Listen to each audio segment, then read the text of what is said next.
Okay guys, in this video, I'm gonna quickly go over the 3 Chinese stocks I have on top watch for a reversal. And the one that I'm watching here as number 1, as the strongest name, is JD. And the reason why I'm watching these names is because looking at JD here, we have a strong earnings run, pushed up, gapped up, and now we have very low selling. And look at what happened today is that we had a gap down and instantly we got bought up. It looks really good.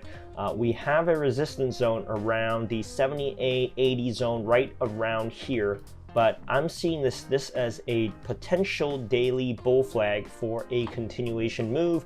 And if we do get it, it's gonna go and it's looking really good.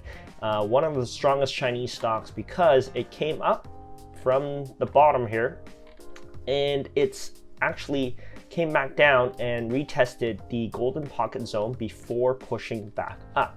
2 more names I have here watching is PDD. This is another one. Look at this daily doji reversal candle on this bull flag that looked really good. Check this out, earnings run up. Now we come back down, we have a bull flag, we are touching daily 8 EMA, and check out this trend line here.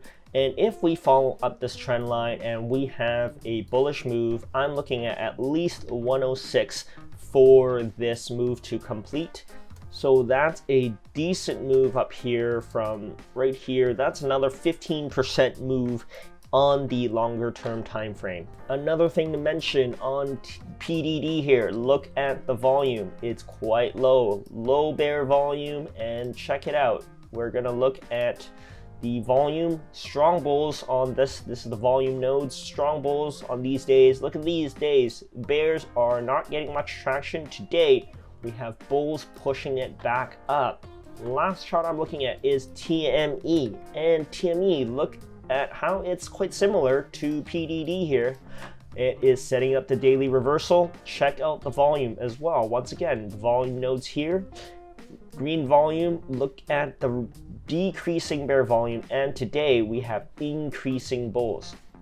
So we're looking quite good on this chart for a possible daily reversal as well. Now let's zoom out on the weekly. Even if we get back to the weekly 8 EMA, that's around a $10 range. So we're looking at another 10 to 13% move here on TME if we get it. So make sure you subscribe, like this video, let me know if you guys are playing any of these Chinese stocks or keeping them on watch right now, because this is a golden opportunity to buy up some stocks for cheap, and it is a very good risk to reward play because you can set your stop here at the low of day and you can get out, but your potential to gain is quite high. That's a 10-15% move on most of these names. So leave a comment below, what names are you watching here on Chinese or US, I don't care, and hit that like, subscribe. We'll see you guys next time.